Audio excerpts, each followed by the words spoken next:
नमस्कार, आवाज समाचार में आप सभी का स्वागत है। मैं हूं सीमा। खबरों की शुरुआत करते हैं। सबसे पहले नजर डाल लेते हैं हेडलाइंस पर। मुझे अब इसी के अंदर से मिल रही है मदद, राहुल गांधी का नया सनसनीखेज दावा। वोट ऑनलाइन डिलीट नहीं किए जा सकते, राहुल गांधी के आरोपों पर ईसी का पलटवार। सासाराम से अमित शाह का सियासी वार, राहुल और लालू पर साधा निशाना। सपा नेता आजम खान को हाईकोर्ट से बड़ी राहत, क्वालिटी बार कब्जा मामले में जमानत। और चमोली में कुदरत का कहर, बादल फटने से 3 गांव तबाह, 12 लोग लापता। और अब खबरें विस्तार से। दिल्ली से बड़ी राजनीतिक चर्चा सामने आई है। लोकसभा में विपक्ष के नेता राहुल गांधी ने आज प्रेस कॉन्फ्रेंस के दौरान मुख्य चुनाव आयुक्त ज्ञानेश कुमार पर गंभीर आरोप लगाए हैं। उनका कहना है कि चुनाव आयोग के अंदर से उन्हें वोट चोरी और धांधली से जुड़े मामलों में मदद मिल रही है। राहुल गांधी ने स्पष्ट किया है कि अब उन्हें आयोग के अंदर से ही जानकारी मिल रही है और ये प्रक्रिया रुकने वाली नहीं है। राहुल गांधी ने कहा है कि सीईसी उन लोगों को बचा रही है जिन्होंने भारतीय लोकतंत्र को नुकसान पहुंचाया है। उन्होंने महाराष्ट्र के राजुरा और कर्नाटक के आलंद में वोटर लिस्ट में गड़बड़ी का उदाहरण भी दिया। उनके अनुसार राजुरा में 6,815 टारगेट मतदाता जोड़े गए और आलंद में मतदाता हटाए गए। विपक्ष के नेता ने बताया है कि सिलसिला पिछले 10 से 15 सालों से चल रहा है। राहुल गांधी ने जोर देकर कहा है कि लोकतंत्र को केवल भारतीय जनता ही बचा सकती है। उन्होंने कहा है कि जनता के जागरूक होने और सच को समझने से ही व्यवस्था बदली जा सकती है। राहुल गांधी ने यह भी कहा है कि बिना पुख्ता सबूत के वो कुछ नहीं कह रहे हैं और उनके पास इस पूरे मामले के ठोस प्रमाण मौजूद है। इससे पहले बिहार में उन्होंने वोटर अधिकार यात्रा भी निकाली थी, जिसमें कई विपक्षी नेताओं ने हिस्सा लिया था। कांग्रेस नेता और लोकसभा में विपक्ष के नेता राहुल गांधी ने फिर से चुनाव आयोग पर निशाना साधा है। उन्होंने कर्नाटक के आलंद निर्वाचन क्षेत्र में 6,018 वोट हटाने की कोशिश का आरोप लगाया है। राहुल गांधी ने कहा है कि 2023 के चुनाव में आलंद में कुल कितने वोट हटाए गए ये अभी पता नहीं चला है, लेकिन जो संख्या सामने आई है वो 6,018 से कहीं ज्यादा है। राहुल गांधी का आरोप है कि मुख्य चुनाव आयुक्त तो उन लोगों को बचा रहे हैं जो वोट चोरी में शामिल हैं। इसके अलावा उन्होंने महाराष्ट्र में वोटर लिस्ट में कई नाम जोड़ने की बात भी उठाई है। कांग्रेस नेता का कहना है कि ये घटनाएं लोकतंत्र की प्रक्रिया पर गंभीर सवाल उठाती हैं, लेकिन चुनाव आयोग ने इन आरोपों को पूरी तरह से निराधार बताया है। आयोग के मुख्य चुनाव आयुक्त ज्ञानेश कुमार ने साफ कहा है कि वोट कभी ऑनलाइन डिलीट नहीं किए जा सकते। उन्होंने ये भी बताया कि आलंद में वोट कटौती की कोशिश पर चुनाव आयोग ने खुद एफआईआर दर्ज कराई थी। चुनाव आयोग ने राहुल गांधी के आरोपों को आधारहीन और गलत करार देते हुए कहा कि चुनाव प्रक्रिया पूरी तरह से सुरक्षित और पारदर्शी है। आयोग का कहना है कि किसी भी प्रकार की अनियमितता का पता चलते ही कार्रवाई की जाती है। इससे ये स्पष्ट हो गया है कि चुनाव आयोग अपने कर्तव्यों के प्रति पूरी तरह से सतर्क है और लोकतंत्र की प्रक्रिया में किसी भी प्रकार की गड़बड़ी बर्दाश्त नहीं करेगा। सासाराम में क्षेत्रीय बैठक को संबोधित करते हुए केंद्रीय गृह मंत्री अमित शाह ने केंद्र और राज्य सरकार की उपलब्धियां गिनाई। उन्होंने कार्यकर्ताओं से कहा कि वे घर घर जाकर इन योजनाओं की जानकारी जनता तक पहुंचाएं। मंच पर उनके साथ बिहार के उप मुख्यमंत्री सम्राट चौधरी, भाजपा नेता विनोद तावड़े, राष्ट्रीय मंत्री ऋतुराज सिन्हा, मंत्री प्रेम कुमार, मंत्री संतोष कुमार सिंह और पूर्व सांसद गोपाल नारायण सिंह मौजूद रहे। अपने भाषण में शाह ने राहुल गांधी की वोटर अधिकार यात्रा पर करारा प्रहार किया और इसे घुसपैठिया बचाओ यात्रा करार दिया। उन्होंने सवाल उठाया कि क्या बांग्लादेशी घुसपैठियों को मुफ्त राशन, नौकरी और इलाज मिलना चाहिए। शाह ने आरोप लगाया है कि राहुल गांधी युवाओं का हक छीनकर घुसपैठियों को देना चाहते हैं। उन्होंने लालू यादव को भी घोटालों का प्रतीक बताया और कहा कि एनडीए सरकार ने बिहार के विकास के लिए उतना काम किया जितना लालू सरकार कभी नहीं कर सकती।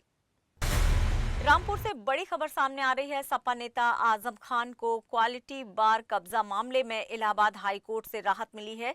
कोर्ट ने उन्हें जमानत दे दी है। ये फैसला जस्टिस समीर जैन की एकल पीठ ने सुनाया। ये मामला 21 नवंबर 2019 का है, जब क्वालिटी बार के मालिक गगन अरोड़ा की शिकायत पर तत्कालीन राजस्व निरीक्षण अंगद राज सिंह ने सिविल लाइंस थाने में एफआईआर दर्ज कराई थी। इस एफआईआर में आजम खान की पत्नी डॉक्टर तजीन फातिमा, बेटे अब्दुल्ला आजम खान और चेयरमैन सैयद जफर अली जाफरी को नामजद किया गया था। बाद में जांच के दौरान आजम खान को भी आरोपी बनाया गया। निचली अदालत से जमानत खारिज होने के बाद आजम खान ने इलाहाबाद हाई कोर्ट में याचिका दायर की थी। सभी पक्षों की दलीलें सुनने के बाद कोर्ट ने 21 अगस्त 2025 को जमानत का फैसला सुरक्षित रखा। आजम खान के वकील मोहम्मद खालिद ने बताया कि अब उनके सभी मामलों में जमानत मिल चुकी है और जल्द ही वो जेल से बाहर आएंगे। उत्तराखंड के चमोली जिले के नंदा नगर क्षेत्र में बुधवार देर रात बादल फटने से तबाही मच गई। एक ही रात में 3 गांवों में घर, गौशालाएं और जिंदगियां मलबे में दब गईं। सबसे ज्यादा नुकसान ग्राम कुंतरी लगाफाली में हुआ, जहां 8 लोग लापता हैं और करीब 15 से 20 भवन क्षतिग्रस्त हुए हैं। रात लगभग 3 बजे बारिश के साथ मलबा घरों पर जा गिरा। आपदा में अब तक 12 लोगों के लापता होने की पुष्टि हुई है। करीब 200 ग्रामीणों को सुरक्षित स्थानों पर पहुंचाया गया है। कई गांवों में रेस्क्यू टीमों ने रात भर अभियान चलाया। रेस्क्यू अभियान में एसआरडीएफ, एनडीआरएफ, डीडीआरएफ, आईटीबीटी और राजस्व विभाग की टीमें लगी हैं। 2 महिलाओं और 1 बच्चे को मलबे से सुरक्षित निकाला गया है और अस्पताल में भर्ती कराया गया। ग्राम सरपानी में 2 लोग लापता हैं और 2 मकान पूरी तरह से ध्वस्त हो चुके हैं। वहीं ग्राम धुरमा में मोक्ष नदी उफान पर आ गई है, जिससे 2 लोग लापता हो गए हैं। लगभग 10 मकानों को नुकसान पहुंचा है। कई स्थानों पर भूस्खलन और सड़कें बंद होने के कारण रेस्क्यू टीमों का पैदल ही वहां पहुंचने की कोशिश करनी पड़ रही है। स्थिति को गंभीरता से लेते हुए हर स्तर पर नजर रखी जा रही है। राज्य सरकार हर संभव मदद देने में जुटी है। वहीं मुख्यमंत्री पुष्कर सिंह धामी ने आपदा की समीक्षा करते हुए प्रभावितों को हर संभव सहायता देने के निर्देश दिए हैं। उन्होंने कहा है कि लापता लोगों की खोज में कोई लापरवाही नहीं बरती जाएगी और सभी राहत शिविरों में भोजन, चिकित्सा और सुरक्षा की समुचित व्यवस्था हो। सचिव आपदा प्रबंधन, डीआईजी और यूएसडीएमए की टीमों ने राज्य आपातकालीन परिचालन केंद्र से निगरानी शुरू कर दी है। सभी बचाव दलों को सतर्क कर दिया गया है। मौसम विभाग ने पर्वतीय जिलों के लिए तेज बारिश का येलो अलर्ट भी जारी किया है। नैनीताल, पिथौरागढ़ और बागेश्वर में हालात और बिगड़ सकते हैं। मैदानी इलाकों में फिलहाल राहत की संभावना है। भारत के मुख्य न्यायाधीश बीआर गवई को खजुराहो मंदिर में विष्णु भगवान की मूर्ति को लेकर की गई टिप्पणी पर सफाई देनी पड़ी। उन्होंने कहा है कि उनके बयान को सोशल मीडिया पर गलत तरीके से पेश किया गया और वे सभी धर्मों का समान सम्मान करते हैं। ये विवाद उस समय शुरू हुआ जब सुप्रीम कोर्ट ने भगवान विष्णु की मूर्ति के पुनर्निर्माण की याचिका को प्रचार हित याचिका बताते हुए खारिज कर दिया था। कोर्ट ने सुझाव दिया था कि अगर कोई सच्चा भक्त है तो प्रार्थना और ध्यान करे। इसके बाद सोशल मीडिया पर सीजेआई की टिप्पणी को लेकर विरोध बढ़ गया। कई हिंदू संगठनों ने इसे धार्मिक भावना के खिलाफ बताते हुए नाराजगी जताई है। कुछ पोस्टों में सीजेआई के खिलाफ महाभियोग तक की मांग उठी। कोर्ट की कार्रवाई के दौरान सीनियर वकीलों ने सीजेआई का समर्थन किया।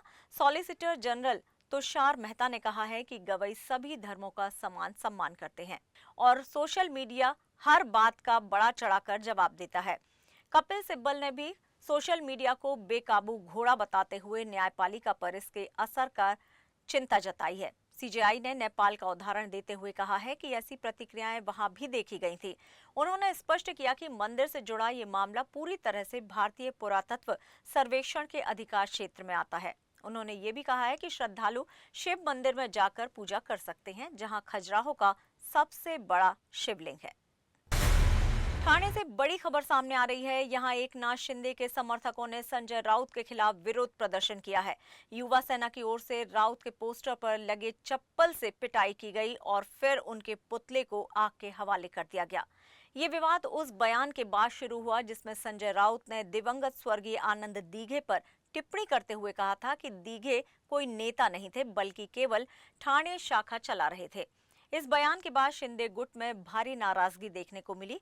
शिंदे गुट के नेताओं ने कहा है कि ऐसे बयान पार्टी की भावना के खिलाफ हैं और उन्होंने कड़े शब्दों में राउत की आलोचना की है।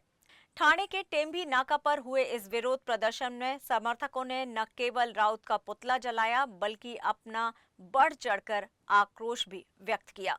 राजनीतिक हलकों में अब चर्चा है कि इस बयान और विरोध के बाद शिवसेना के भीतर दोनों गुटों के बीच तनाव और बढ़ सकता है। ऐसे में आने वाले दिनों में दोनों पार्टियों के बीच जारी घटनाक्रम पर सभी की नजरें टिकी हुई हैं।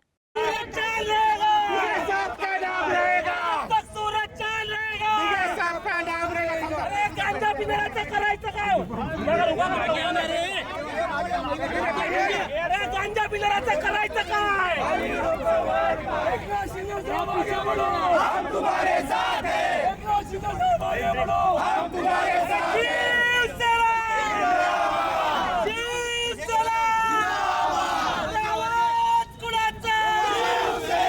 ताकद कुणाची? एवढा गांजा कशाला? कशाला? अमर रहे, अमर रहे.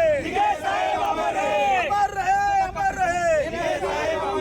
हिंदू हृदय सम्राट सरसेनापती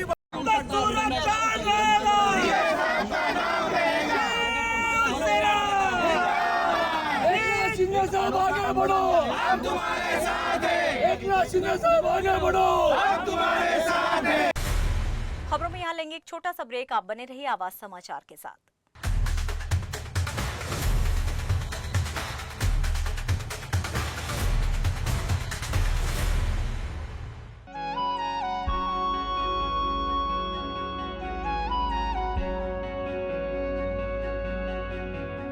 आवाज इंडिया, आवाज इंडिया, आवाज इंडिया, आवाज इंडिया, इंडिया, आवाज इंडिया, आवाज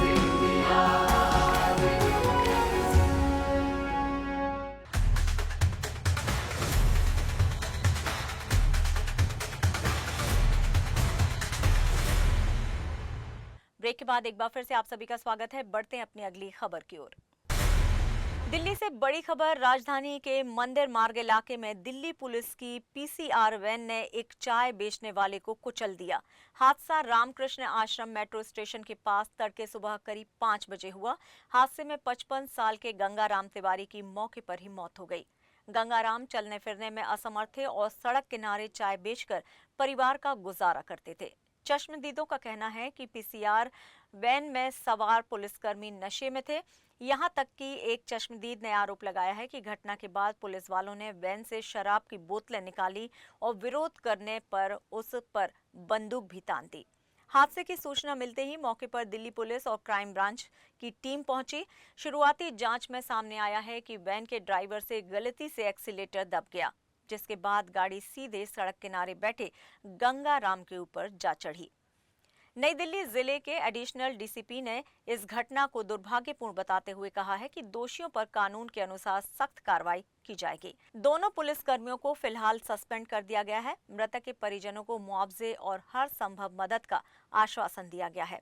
पुलिस ने शव को पोस्टमार्टम के लिए भेज दिया है और सीसीटीवी फुटेज की जांच शुरू कर दी गई है। भारत और अमेरिका के बीच ट्रेड डील को लेकर बड़ी खबर सामने आ रही है। मुख्य आर्थिक सलाहकार बी अनंत नागेश्वरन ने संकेत दिया है कि अमेरिका द्वारा लगाया गया 25% अतिरिक्त टैरिफ 30 नवंबर के बाद हट सकता है। ये वही टैरिफ है जो रूस से तेल खरीद पर भारत के उत्पादों पर लगाया गया था और जिसकी वजह से भारतीय व्यापारियों को बड़ा नुकसान उठाना पड़ा। नागेश्वरन ने कोलकाता में आयोजित एक कार्यक्रम में कहा कि हालिया घटनाक्रमों को देखते हुए 30 नवंबर के बाद दंडात्मक टैरिफ जारी रहने की उम्मीद नहीं है।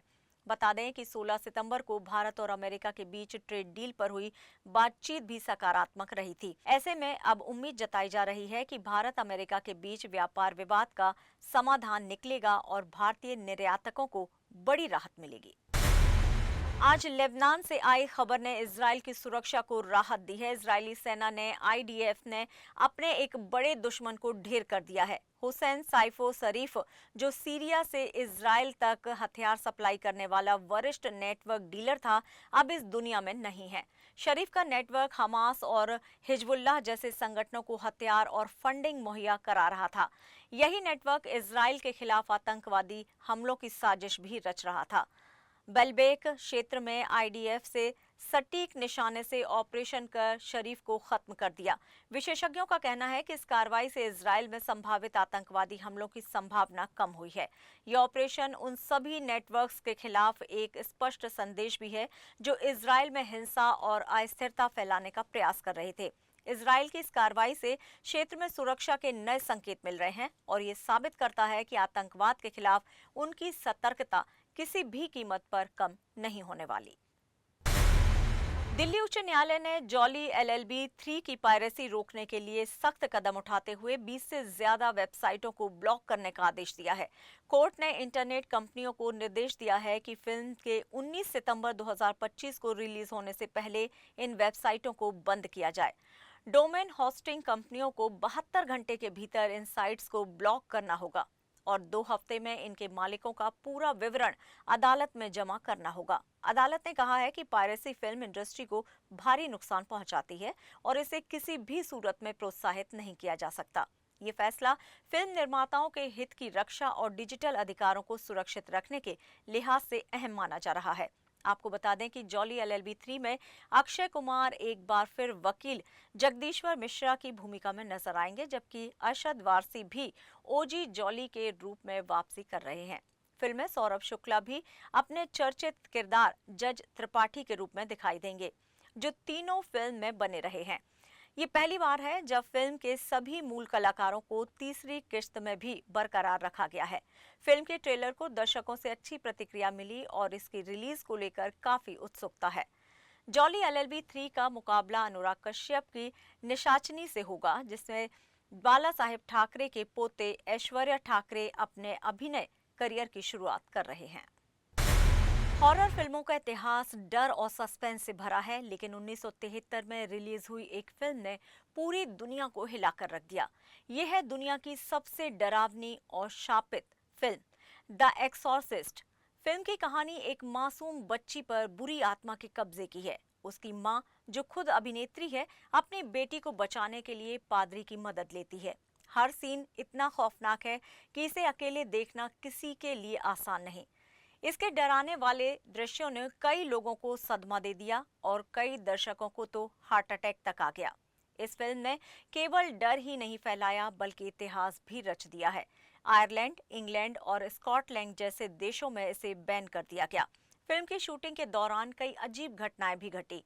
सेट पर आग लग गई और कुछ क्रू मेंबर्स की मौत हो गई। लेकिन इन सब के बावजूद 104 करोड़ के बजट में बनी ये फिल्म 3,858 करोड़ की कमाई कर रिकॉर्ड तोड़ गई। हॉरर का शौक रखने वाले आज भी इसे अकेले देखने से डरते हैं। द एक्सॉर्सिस्ट अब प्राइम वीडियो पर उपलब्ध है और एक बार देखने के बाद आप शायद महीनों तक नींद में नहीं सो पाएंगे। वर्ल्ड एथलेटिक्स चैंपियन 2025 से भारत के लिए बड़ी खबर सामने आई है। टोक्यो नेशनल स्टेडियम में खेले जा रहे जेवलिन थ्रो फाइनल में Olympic gold medallist Neeraj Chopra बाहर हो गए हैं। नीरज ने 5वें प्रयास में फाउल किया और टॉप 8 में अपनी जगह नहीं बना पाए। ये भारत के लिए एक बड़ा झटका है, क्योंकि पूरे देश की नजरें नीरज पर ही टिकी थी। लेकिन अब उम्मीदों की डोर सचिन यादव ने थाम ली है। सचिन ने 5वें प्रयास में शानदार 85.96 मीटर की थ्रो करके अगले राउंड में अपनी जगह पक्की कर ली है। अब भारत को पूरी उम्मीदें सचिन से हैं, जो पाकिस्तान के अरशद नदीम और बाकी दिग्गज एथलीट के साथ गोल्ड के लिए भिड़ेंगे। ये मुकाबला अब रोमांचक मोड़ पर पहुंच चुका है और देखना होगा कि भारत के लिए मेडल की उम्मीद सचिन यादव कितनी आगे ले जा पाते हैं। और फिलहाल आवाज समाचार में इतना ही, लेकिन आप देखते रहिए आवाज इंडिया। नमस्कार।